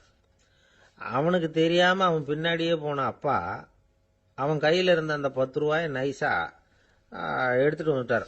அவன் பையில் தானே வச்சிருந்தான், அது தெரியாமல் எடுத்துகிட்டு வந்துட்டார். அவன் தூங்கிக்கிட்டு இருக்கான். எடுத்துகிட்டு ஒரு மறுபடியும் வீட்டுக்கு வந்துட்டார். பையன் மூழ்கிக்கிட்டு பையை தடவி பார்க்குறான், பணத்தை காணும். அழுதுகிட்டே திரும்பி வந்தான். அப்பா கிட்ட விஷயத்த சொன்னான். அப்பா சிரிச்சுக்கிட்டே சொன்னார், அதுக்கு தான்ப்பா ஆரம்பத்திலேயே எச்சரிக்கை பண்ணினேன், இனிமேலாவது நீ ஜாக்கிரதையாக இருக்கணும் அப்படிங்கிறதுக்காக தான் இப்படி பண்ணினேன். அந்த பணம் எங்கேயும் போயிடலை, நான் தான் அதை உனக்கு தெரியாமல் எடுத்து வச்சிருக்கிறேன். இதோ பாரு அப்படின்னு சொல்லிட்டு சைடு பாக்கெட்டில் கையை விட்டா அது ஓட்டையாக இருக்குது. அதை எவனோ ஏற்கனவே கத்திரிச்சு எடுத்துகிட்டு போட்டான். இப்போ அப்பா முகத்தில் அசடு வழிஞ்சுதான். ஒரு அரசனும் அமைச்சரும் ஒரு நாள் ரொம்ப சாவகாசமாக பேசிக்கிட்டு இருந்தாங்களாம். அரசன் அமைச்சரை பார்த்து ஒரு கேள்வி கேட்டிருக்கார். ஏங்க அமைச்சரே, ஆசை இல்லாத ஒரு மனுஷனால இருக்க முடியுமா அப்படின்னு. ஏன் முடியாது, துறவி அப்படிங்கிறவங்கெல்லாம் அப்படிப்பட்டவங்க தானே அப்படின்னாராம் அமைச்சர். அவங்கெல்லாம் உண்மையிலேயே ஆசையை விட்டவங்க தானா அப்படின்னு கேட்டாராம் ராஜா. அப்படிதான் இருக்கணும் அப்படின்னாராம் அமைச்சர். அப்படின்னா ஆசையே இல்லாத ஒரு உண்மையான துறவியை நான் பார்க்கணுமேன்னார். அது என்ன பிரமாதம், அதுக்கு நான் ஏற்பாடு பண்ணுறேன் அப்படின்னு விட்டார் இவர். சொல்லிவிட்டு உடனே புறப்பட்டு போனார். அங்கங்கே தேடினார். அப்புறம் தான் அவருக்கு புரிஞ்சுது உண்மை துறவியை கண்டுபிடிக்கிறது எவ்வளவு கஷ்டமான காரியம்னு. இருந்தாலும் ராஜா கிட்ட சொல்லியாச்சே, உண்மை துறவியை காட்டுறேன்னு. இப்போ என்ன பண்ணுறது? ராஜா கிட்ட சொன்னபடி நடக்கலைன்னா அவருக்கு கோபம் வந்துடும். அமைச்சர் ஒரு யோசனை பண்ணார். அவருக்கு ஒரு வழி தெரிஞ்சுது. அதுதான் சரின்னு முடிவு பண்ணார். அதாவது அந்த ஊரில் அவருக்கு தெரிஞ்ச நாடக நடிகர் ஒருத்தர் இருக்கிறார், நல்லா நடிப்பார். அவரை போய் பார்த்தார். இதை பாருப்பா, எனக்காக நீ ஒரு காரியம் செய்யணும்னார். என்னன்னு கேட்டார் அவர். நீ ஒரு துறவி மாதிரி கொஞ்ச நேரத்துக்கு நடிக்கணும். ராஜா உன்னை பார்த்துட்டு போகிற வரைக்கும் நடி, அது போதும். அதுக்காக உனக்கு 10,000 ரூபா தரேன் அப்படின்னார். அவர் எந்த காலத்தில் இவ்வளவு பணத்தை மொத்தமாக பார்த்துருக்கார். அதனால் உடனே சரின்னு ஒத்துக்கிட்டார். அமைச்சர் அரண்மனைக்கு திரும்பி வந்தார். என்ன அமைச்சரே, இன்னுமா ஒரு உண்மையான துறவி கிடைக்கலன்னார். உண்மையான துறவி ஒருத்தரை இப்போ தான் கொஞ்ச நேரத்துக்கு முன்னாடி பார்த்து பேசிவிட்டு வர்றேன். அவர் நம்ம ஊருக்கு வெளியில் குளத்தங்கரையில் உள்ள ஒரு ஆலமரத்துக்கு அடியில் உட்காந்துருக்கிறார் அப்படின்னார் இவர். அப்படின்னா உடனே புறப்படுங்க அப்படின்னார் ராஜா. பரிவாரங்களோடு புறப்பட்டார். அங்கே அந்த மரத்தடியில் அந்த ஆள் வேஷம் போட்டுக்கிட்டு துறவி மாதிரி உட்காந்துருக்கிறான். ராஜா நேராக போனார். அந்த துறவி காலில் பொத்துன்னு விழுந்து வணங்கினார். உடனே ராணியும் அவர் காலில் விழுந்தாங்க. அடுத்தபடியாக அமைச்சர் விழுந்தார். அவருக்கு தெரியும் இது நம்ம ஆள் தான்னு. இருந்தாலும் என்ன பண்ணுறது, நேரம். அப்புறம் பரிவாரங்கள்லாம் துறவி காலில் விழுந்து ஆசீர்வாதம் வாங்கிட்டாங்க. ராஜா அப்புறமா தங்கத்தட்டில் பொன்னையும் பொருளையும் வச்சு அந்த துறவிகிட்ட ரொம்ப பணிவாக நீட்டுறார். தாங்கள் தயவு பண்ணி இதை ஏற்றுக்கணும் அப்படின்னு வேண்டிக்கிட்டார். அந்த துறவி பற்று இல்லாமல் அதை பார்த்தார். எல்லாத்தையும் திறந்துவிட்ட எனக்கு இதெல்லாம் எதுக்காக அப்படின்னு சொல்லி அதை மறுத்துட்டாராம். ஆஹா, உண்மையான துறவியை பார்த்துட்டோம் அப்படிங்கிற ஆனந்தம் அரசருக்கு. ரொம்ப நிம்மதியாக திருப்தியாக திரும்பி வந்தார் அரண்மனைக்கு. அதுக்கப்புறம் அமைச்சர் யாருக்கும் தெரியாமல் அந்த துறவிகிட்ட ஓடினார். சொன்ன பிரகாரம் பணத்தை நீட்டினார். இந்தப்பா, நான் உங்ககிட்ட சொன்னபடி 10,000 ரூபா பணம் எடுத்துக்கோ. அப்படின்னார். அந்த ஆள் ராஜா கிட்ட சொன்னது மாதிரியே எல்லாத்தையும் திறந்துட்ட எனக்கு இதெல்லாம் எதுக்காக வேணாம் அப்படின்னு விட்டாராம். நடித்த வரைக்கும் போதும்ப்பா, இனிமேல் இந்த நாடக வசனம்லாம் வேணாம், வேஷத்தை கலைச்சிரு, பணத்தை வாங்கிக்கோன்னார். இல்லைங்க, இது வேஷம் இல்லை, இது வசனமும் இல்லை, இது உண்மை. கொஞ்ச நேரம் துறவி மாதிரி நடித்ததுக்கே இந்த தேசத்து ராஜா ராணி அமைச்சர் பரிவாரங்கள் எல்லாம் என் காலில் விழுந்து வணங்குறாங்க. அப்படின்னா உண்மையான துறவியாக இருக்கிறது எவ்வளவு பெருமையான விஷயம். நான் உண்மையான துறவியாக ஆக போகிறேன், அப்படி முடிவும் பண்ணிட்டேன் அப்படின்னார் அந்த நடிகர். வேஷம் கூட எப்படிப்பட்ட விளைவுகளை உண்டு பண்ணுது பார்த்தீங்களா. நம்மால் ஒருத்தன் ரொம்ப வசதியாக தான் இருந்தான். ஒரு நாள் அவன் சொத்து பூரா திருட்டு போயிட்டுது. அதுக்கப்புறம் இவன் துறவி மாதிரி ஆயிட்டான். ஊர் ஊராக சுற்றினான். ஒரு குருநாதரை தேடி கண்டுபிடிச்சான். அவர்கிட்ட சீடனாக சேர்ந்துக்கிட்டான். அவனை பார்த்து ஒருத்தர் கேட்டார், நீ உண்மையான சீடன் தானான்னு. இல்லைங்க, சீடன் மாதிரி நடிச்சுக்கிட்டு இருக்கிறேன் அப்படின்னா. அது குரு துரோகம் இல்லையா அப்படின்னு கேட்டார் அவர். இல்லைங்க, நான் பண்ணது குரு துரோகம் இல்லை, என் குரு பண்ணது தான் துரோகம். என்னுடைய பணத்தை கொள்ளையடிச்சது இவர் தான். அதை எங்கே வச்சிருக்காருன்னு கண்டுபிடிக்கிறதுக்காக தான் இவர்கிட்ட வந்து சீடனாக சேர்ந்துருக்கிறேன் அப்படின்னா. ஒரு ஆள் இருந்தான், நிறைய பணம் சம்பாதிச்சான். ஆனால் செலவு பண்ண மனசு வரல, கருமி. அவன் என்ன பண்ணா, சேர்த்த பணம் பூராவையும் ஒரு மரத்தடியில் புதைச்சி வச்சுருந்தான். வாரத்துக்கு ஒரு தடவை அந்த மரத்தடிக்கு வருவான். புதைச்ச இடத்த ஆவலோடு பார்த்துக்கிட்டு இருப்பான். அதுக்கப்புறம் போயிடுவான். அவ்வளவுதான். ஒரு நாள் ஒரு திருடன் வந்தான். இவன் புதைச்சி வச்சுருந்ததெல்லாம் எடுத்துகிட்டு போட்டான். இது தெரிஞ்சு போச்சு. அந்த கருமி புலம்ப ஆரம்பிச்சிட்டான். இவன் புலம்பலை கேட்டதும் அக்கம் பக்கத்தில் இருந்தவங்கெல்லாம் ஓடி வந்தாங்க. என்ன விஷயம்னு விசாரிச்சாங்க. இவன் சொன்னான். ஒரு பெரியவர் கேட்டார், ஏப்பா வாரம் வந்து இந்த இடத்த பார்க்கறதாக சொன்னியே, எப்போவாவது இதில் இருக்கிற பணத்தை எடுத்து செலவு பண்ணியிருக்கியா அப்படின்னு கேட்டார். நான் அப்பப்போ வந்து அதை பார்க்கறது தான் வழக்கம், அதை தொட்டதே இல்லைன்னு அவன். சரி, அப்படின்னா இப்போவும் நீ அதே மாதிரி வாரம் ஒரு தடவை வந்து இந்த இடத்த பார்த்துட்டு போகலாமே அப்படின்னாராம் அந்த பெரியவர். அதுவும் சரிதானே, எவ்வளவு காலமானாலும் அவன் அந்த பணத்தை எடுத்து செலவு பண்ண போறதில்ல. அப்படி இருக்கிறப்ப உள்ளே பணம் இருந்தாலும் ஒன்று தான், இல்லாமல் போனாலும் ஒன்று தான். இதிலிருந்து என்ன புரியுதுன்னா, ஒருத்தர்கிட்ட இருக்கிற பணத்தை கொண்டு அவர் பணக்காரரா ஏழையா அப்படின்னு முடிவு செய்கிறது சரியில்லை. அந்த செல்வத்தை அனுபவிக்கிற திறன், பயன்படுத்துகிற திறன், அதை வச்சு தான் அவர் ஏழையா பணக்காரரா அப்படிங்கிறத நிர்ணயம் பண்ணணும். அதுதான் சரி. செலவு பண்ண தெரியாதவன் சேகரம் பண்ணிகிட்டே இருக்கிறதுனால என்ன பிரயோஜனம்? தலைமுடியே இல்லாதவன் தாராளமாக சீப்புகளை வாங்கி சேகரம் பண்ணுறது மாதிரி தானே இது. சில சமயம் செலவு பண்ண நாம் தயாராக இருந்தால் கூட அந்த செல்வம் நமக்கு பயன்படுறதில்ல. அரேபியாவில் ஒரு நகை வியாபாரி விலை உயர்ந்த முத்துக்களை எல்லாம் அவர் வச்சு வியாபாரம் பண்ணிகிட்டு இருந்தார். அவர் ஒரு சமயம் ஒரு பாலைவனம் வழியாக போயிட்டு இருக்கிறார் ஒட்டகத்தில். அப்போது திடீர்னு கடுமையான புயல் வீச ஆரம்பிச்சுட்டுது. திசை தவறி இவர் எங்கேயோ வந்துட்டார். கூட வந்தவங்களையும் காணலை, எங்கே போனாங்களோ தெரியல. இவர் ரொம்ப பயந்து போய் அங்கே எங்கேயுமா அலைஞ்சு திரியிறார். வழியே தெரியல. பசி கடுமையாயிட்டுது. ஒட்டகத்து முதுகில் ஒரு மூட்டை இருந்தது. அதை பிரித்து பார்த்தார். உள்ளே ஏதாவது இருக்கான்னு தேடி பார்க்குறார். அது வரைக்கும் கண்ணில் தட்டுப்படாத அபூர்வமான ஒரு பை கண்ணில் பட்டுது. ஆஹா, அதில் ஏதாவது சாப்பிட்றதுக்கு இருக்கும் அப்படின்னு நினச்சி ஆவலாக அதை பிரித்து பார்க்குறார். அந்த பையில் விலை உயர்ந்த முத்துக்கள் நிறைய இருந்துதான். அப்போ தான் அவர் நினைச்சாராம், விலை உயர்ந்த முத்துக்கள் கூட சாப்பிட்றதுக்கு உணவாக முடியாது அப்படிங்கிறத புரிஞ்சுக்கிட்டாராம். எந்த நேரத்தில் எது நமக்கு தேவையோ அது நமக்கு தாராளமாக கிடைக்கணும். அப்படி அது கிடைக்கிறதுக்கு நம்மகிட்ட இருக்கிற செல்வம் பயன்படணும். அது நமக்கும் பயன்படலாம், நம்ம மூலமாக அடுத்தவங்களுக்கும் பயன்படலாம். அதுதான் செல்வத்தின் பயன். ஒரு மரத்தடியில் ஒருத்தன் உட்காந்து அழுதுகிட்டு இருந்தான். அந்த பக்கமாக வந்த இன்னொருத்தன் ஏப்பா அழுதுகிட்டு இருக்கிறேன்னு கேட்டான். இந்த இடத்துல தான் பூமிக்கு அடியில் பணம் இருக்குது, புதைச்ச இடம் தெரியல, அதான் அழறேன் அப்படின்னா.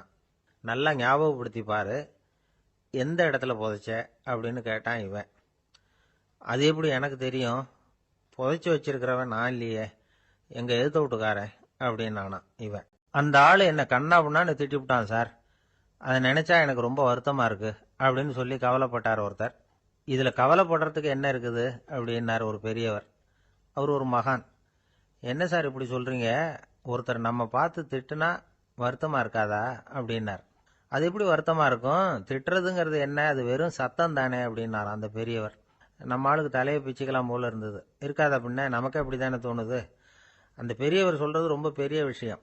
அதை நாம புரிஞ்சிக்க முயற்சி பண்ணலாம்னா நடைமுறை வாழ்க்கைக்கே அது ஒத்து வர்றது மாதிரி தெரிய மாட்டேங்குது. இருந்தாலும் அந்த பெரியவர் அதுக்கு என்னதான் விளக்கம் கொடுக்கறாருன்னு பார்ப்போமே. ஒரு ரயில் போயிட்டு இருக்கு. அதுல ஒரு சாது போயிட்டு இருக்கார். அந்த ரயில் அவர் ஹரித்வாரம் போயிட்டு இருக்கார். அவரு ரயில்ல ஏகப்பட்ட கூட்டம். நம்ம ஊர் ரயில் கேட்கவா வேணும். டிக்கெட் வாங்கிட்டு கொஞ்சம் பேர், வாங்காத கொஞ்சம் பேர். அது என்னத்துக்கு அனாவசியமா டிக்கெட் அப்படிங்கிற நினைப்புல பாதி பேர். இந்த கூட்டத்துக்கு மத்தியில அந்த சாதுவும் போயிட்டு இருக்கிறார். உட்கார்றதுக்காக இருந்த இடத்துல ஒரு ஆள் படுத்திருக்கிறான். கொஞ்சம் முரட்டு ஆசாமி. அவன் காலு பக்கத்துல கொஞ்சோண்டு இடம் பாக்கி இருந்தது. அந்த இடத்துல இந்த சாது உட்கார்ந்திருந்தார். மெதுவா உட்காந்துக்கிட்டார் போய். ஆனா அந்த ஆளு ராத்திரி பூரா இவரை காலால உதச்சிக்கிட்டே இருக்கிறான். அது இவருக்கு ரொம்ப அவமானமா பட்டுது. அதனால துக்கம் ஏற்பட்டது. இருந்தாலும் அதை ஒரு மாதிரியா சகிச்சுக்கிட்டே இவர் வந்து சேர்ந்தார். பொழுது விடிஞ்சது. அந்த சாது ஹரித்வார் வந்து சேர்ந்தார். அங்க ஒரு பெரிய ஞானியை சந்திச்சார்.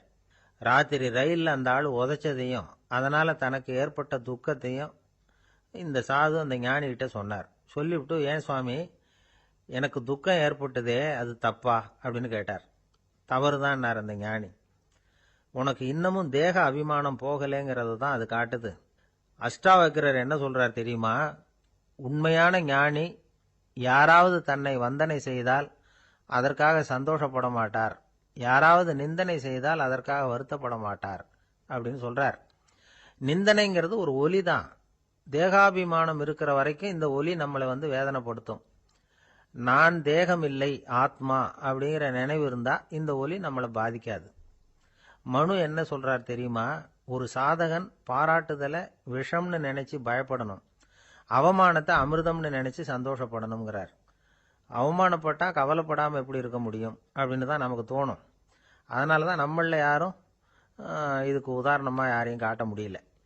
புத்தரையும் கபீரையும் உதாரணமா காட்டுறாங்க. அவங்களுக்கெல்லாம் அவமானம் ஏற்பட்டப்போ கவலையே படலையாம். புத்தரை அவமானப்படுத்தணுங்கிறதுக்காக கௌசாம்பி ராணி ஒரு இளம் பெண்ணை கொலை பண்ணி சடலத்தை புத்தர் குடிசைக்கு முன்னாடி போட சொன்னார். போட்டாங்க. புத்தர் தான் அந்த பொண்ணை கெடுத்து கொலை பண்ணி விட்டாருன்னு எல்லாரும் நினைச்சாங்க. ஆனா புத்தர் இதை பத்தி கவலையே படல. அப்புறமா உண்மை தெரிஞ்சதும் புத்தர் புகழ் இன்னும் அதிகமாயிட்டது.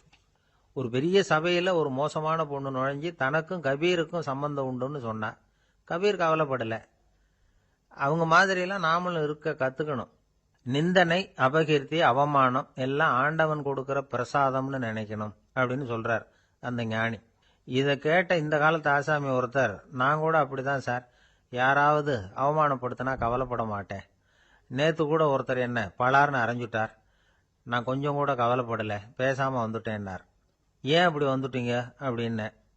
அவர் அரைஞ்சதுலேயும் ஒரு அர்த்தம் இருந்தது, அதனாலதான் அப்படி வந்துட்டேன்னார். ஏன் அரைஞ்சாருன்னு கேட்டேன். 10 வருஷத்துக்கு முன்னாடி